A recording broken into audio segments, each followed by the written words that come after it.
প্রিয় দর্শক মণ্ডলী, আজকে আপনাদের জানাই আন্তরিক শুভেচ্ছা। তো আমি যে বিষয়টা নিয়ে কথা বলতে চাই, যে আপনারা সকলেই অবগত আছেন যে মানুষকে ঠকায় সে নিজেই ঠকে। তো আমাকে একজনে ঠকাবার চেষ্টা করছিল, কিন্তু অবশেষে সে নিজেই ঠকে গেছে। তো এই জন্য আমি চাই আপনারা এমন মানুষের সাথে মিশবেন যারা তার জীবনের চেয়েও আপনাকে বেশি ভালোবাসবে, সুখে দুঃখে বিপদে আপনার সাথেই থাকবে। যে বন্ধু বিপদের সময় আপনাকে ছেড়ে দেবে, আপনাকে এড়িয়ে চলবে, তার স্বার্থের সময় সে আপনাকে ডাকবে, সে আসলে প্রকৃত বন্ধু না। সুতরাং আমি বলতে চাই, আপনারা সকলেই এমন বন্ধুত্ব করবেন যে বন্ধুত্ব কখনোই শেষ হবে না।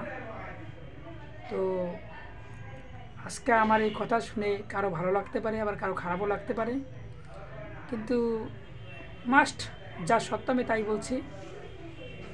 তো আর জীবনে বেঁচে থাকার জন্য একটা সুন্দর বউ দরকার, কিন্তু ভাই একটা দুঃখের বিষয়, যার বউ ডিভোর্স হয় সেই বোঝে কত কষ্ট, কত বেদনা।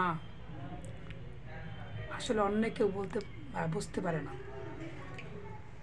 তো আমার বউ ডিভোর্স হয়েছে, কিন্তু মূলত ভাই মেয়েদের বেশি বিশ্বাস করবেন না, অতি ভক্তি চোরের লক্ষণ। মেয়েদের বেশি বিশ্বাস করবেন না। যদি বিশ্বাস করেন তাহলে আপনার জীবন নষ্ট হয়ে যেতে পারে, বেশি ভালোবাসবেন না। তো এমন একটা মেয়ে জীবনসঙ্গী করে নেবেন যে মেয়ের চরিত্র ভালো। আমরা তো সকলেই উপরের রূপ দেখি, আমরা মনে করি যে সুন্দর ডাকলেই মনে করি যে আসলেই খুব সুন্দর, তাড়াতাড়ি বিয়ের জন্য আমরা প্রস্তুতিকরণ করি, পাগল হয়ে যাই। তো না ভাই, আমরা আসলে মানুষের অন্তর, মানুষের মন, চরিত্র, ক্যারেক্টার, এইটা আমরা সবসময় অ্যাভয়েড করতে হবে আমাদের। তো এই জন্য তাহলে আর আপনি পরবর্তীতে আপনি হেরে যাবেন না, বা আপনি লজে পড়বেন না। যাই হোক, আমার স্ত্রী ডিভোর্স হয়েছে, তো ওর চরিত্র কেমন ছিল সেটা আমি বলবো না, সেটা আল্লাহ পাকই জানে আর ওই জানে। কিন্তু আমি কারো গীবত বলবো না কখনো। তবে আমি এটুকুই দোয়া করি যে আল্লাহ যেন হেদায়েত দান করে, আমাকেও যেন হেদায়েত দান করে।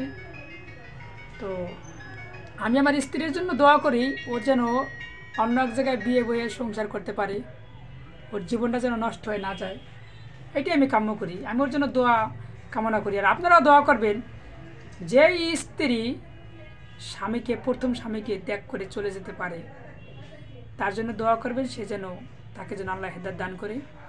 যারা ভালো মেয়ে, তারা স্বামীকে ছেড়ে যায় না, প্রয়োজনে স্বামীকে ভালো করার চেষ্টা করে, স্বামী যদি খারাপও হয়। যে প্রকৃত মেয়ে, সে ইজ্জত একজনকেই দেখাবে, তার ইজ্জত সে 5 জনকে কখনো দেখাবে না।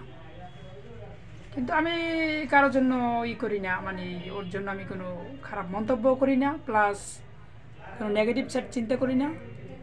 তো আল্লাহ যেন ওকে হেদায়েত দান করে। আর প্রিয় দর্শক, আপনারা তো আমাকে অবশ্যই দেখছেন ভিডিওতে। তো এই ইউটিউব চ্যানেলে আমি বলতে চাই, যদি আমার কথা আসলে ভালো যারা মেয়েরা আছেন, সব মেয়ে তো খারাপ বললেই চলবে না, অনেক মেয়ে আছে ভালো, তাদের জন্য আমার শুভ কামনা রইল, দোয়া রইল। তারা যেন ওই খারাপ মেয়েদের মতো না হয়, স্বামীকে যেন সম্মান করে। দেখেন আপনার স্বামী কত কষ্ট করে দিনমজুরি কাজ করে, গাড়ি চালায়, কেউ বা অনেক কষ্ট করে এসে যাতে আপনারা একটু ভালোবাসা না পায়, আপনাদেরকে দেখে যেন তার মনটা ভরে যায় আনন্দে, আপনি তাকে এনজয় দেবেন, আপনার স্বামীকে, সে খুশি থাকে।